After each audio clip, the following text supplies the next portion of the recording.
Hello everyone and welcome to my Bachelor Nation 24 channel. I hope everyone is having a wonderful day. Before we begin, please hit the subscribe button and give this video a thumbs up.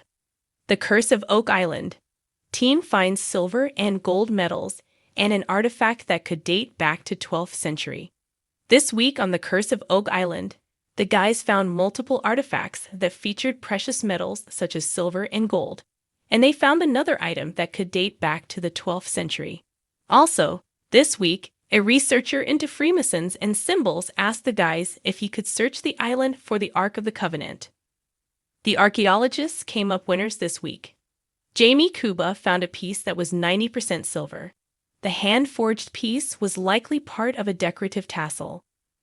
The high silver content meant this was technically classed as actual treasure. Archaeologist Laird Niven admitted that in 40 years, he had never found anything like it. So far, the guys don't know how old it is or where it came from. But last night, that didn't matter. They finally had treasure. On the same day, Jamie also uncovered a copper button gilded with a thin layer of gold. Archaeometallurgist Emma Culligan had more info about this one.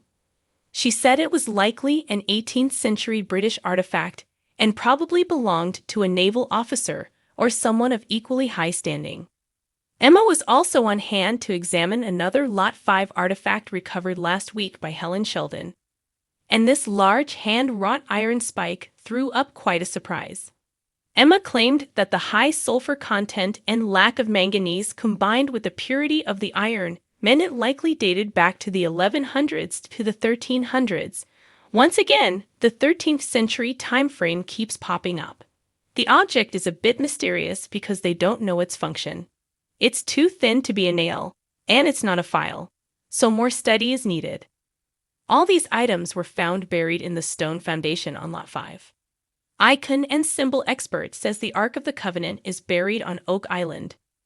Meanwhile, the guys welcomed researcher John Edwards into the war room, who presented them with his theory that the Ark of the Covenant is buried on the island. John has been studying ancient symbols and icons for many years and has recently turned his attention to deciphering a Masonic code he found in two books from the 18th and 19th centuries. John believed these two books, which reference Daniel Dyson and John Eason, two of the first Freemasons in Nova Scotia, contain references to Oak Island and the Ark of the Covenant. One of the books includes a doodle of what John believes could be the Ark, and another page appears to feature a hand-drawn map of Oak Island, complete with the lots marked out. The researcher also said that Nolan's cross is likely only one part of the Tree of Life, a Jewish and Christian symbol referenced in Genesis and other Bible books. The researcher suggested that a monument of such magnitude would have only been built to signify the location of an artifact of great significance, such as the Ark of the Covenant. Researcher and Oak Island team will hunt for the Ark of the Covenant. John asked for permission to study Nolan's cross to see if his theory was correct and told the guys he could find them an X to dig. He superimposed Nolan's cross onto the Tree of Life symbol and said he wanted to search for boulders or other markings to prove the cross was part of the more complex ladder symbol. Marty Lagina and Tom Nolan told him to go for it. We should get some results next week. The day had finally come. Oak Island, shrouded in centuries of mystery and whispered legends, had once again opened its elusive hands to the Lagina brothers and their dedicated team. But this time, it wasn't just another mundane dig or a fleeting lead. It was an unparalleled discovery that could change everything. The morning sun filtered through the dense pine trees surrounding the island, casting long shadows over the team's equipment as they stood at the site of the money pit. The air was heavy with anticipation. For years, the team had drilled, sifted, and analyzed every inch of this land, but the stakes had never felt so high. Rumors of gold, silver, and priceless artifacts had long fueled their mission, but something about this day felt different. There was a certain electricity in the air, a tangible sense that they were on the verge of uncovering something monumental.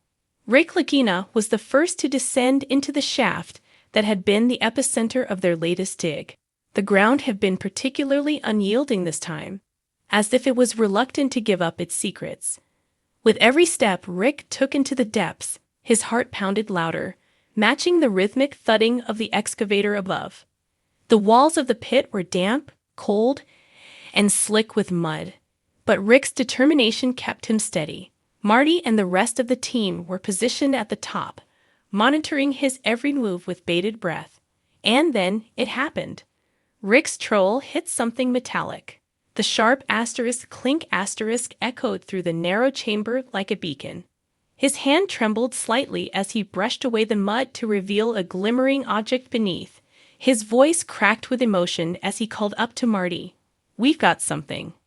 Marty's face, usually composed and logical, lit up with cautious excitement. They had found many things over the years: wooden planks, iron nails, and bits of pottery. But this felt different. As Rick carefully extracted the object from the dirt, the glint of silver and gold became unmistakable. "We need to get this analyzed," Marty said, his voice betraying the whirlwind of thoughts rushing through his mind. This could be huge. Back on the surface, the team gathered around as Rick laid the metallic object on a tarp for closer inspection. It was a small, ornately carved disc, gleaming with both silver and gold in intricate patterns. The craftsmanship was unlike anything they had seen before, delicate and yet clearly designed to withstand the test of time. The object was no larger than a man's palm, but its weight and significance were immeasurable. Jack Begley, always the most eager to dive into the historical implications of their finds, couldn't contain his excitement. "This looks medieval," he murmured, his eyes wide with wonder. "Look at the design. It could be from the 12th century, maybe earlier." Could this be connected to the Templar theory? Alex Lagina chimed in, referencing one of the most tantalizing legends tied to Oak Island, the belief that the Knights Templar had hidden their vast treasures on the island centuries ago. The team exchanged glances. The possibility was exhilarating, but they needed more evidence before jumping to conclusions.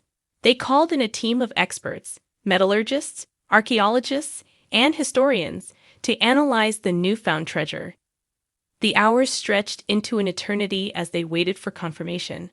Each passing moment felt like a year, filled with the hopes and dreams of finally solving the riddle that had haunted Oak Island for generations.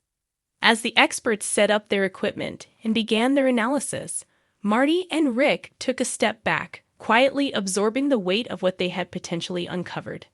Over the years, their journey had been riddled with skepticism, dashed hopes, and fruitless digs.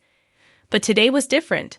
Today, they held in their hands something tangible, something that could be the missing piece to the Oak Island puzzle. The metallurgist was the first to speak. "The silver content in this disc is extraordinary," she said, her voice thick with astonishment. "It's mixed with traces of gold, but what's most fascinating is that the blend of metals is consistent with European techniques from the medieval period." Rick and Marty exchanged glances, their eyes betraying the emotions they tried to keep in check. Could this be it? Could they have found a genuine relic of Templar origin? Before they could fully digest the metallurgical report, the archaeologist chimed in. "Look at these carvings," he said, pointing to a series of faint but unmistakable symbols etched into the disc. "These are no ordinary designs. This pattern here, it's an ancient symbol associated with pilgrimage and holy relics." The air around the team buzzed with an almost electric tension. Could this be connected to the Crusades? Jack asked, his mind racing through the historical implications. "It's possible," the archaeologist replied.